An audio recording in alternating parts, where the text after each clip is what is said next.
Well, Kevin just sent me the following video of Dirty Dan firing up for the first time. Dirty Dan was the Norton that we had steam cleaned. Kevin pulled the carbs off, cleaned them very thoroughly, put fresh oil in the bike. I'm not sure what else he did to get ready for the start. He hooked it up to an auxiliary gas tank, hooked it up to a battery. Says he found a little problem with the wiring on the back of the switch, fixed that, and gave it a go, and it fired up. A little fast, turned down the idle, sounds good.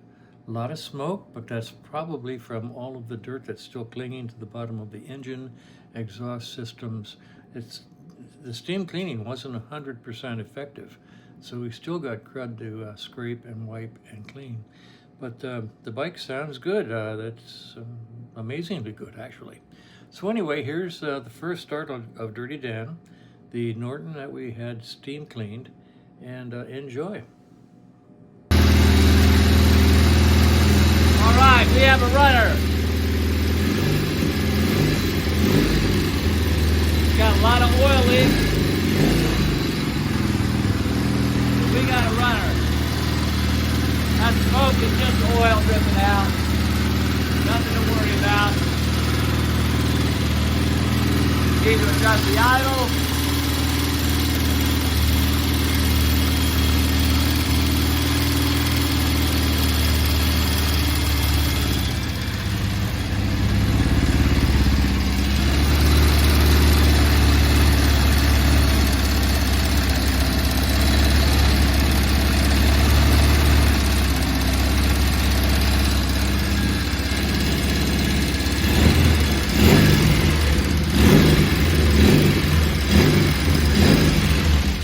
We got a runner.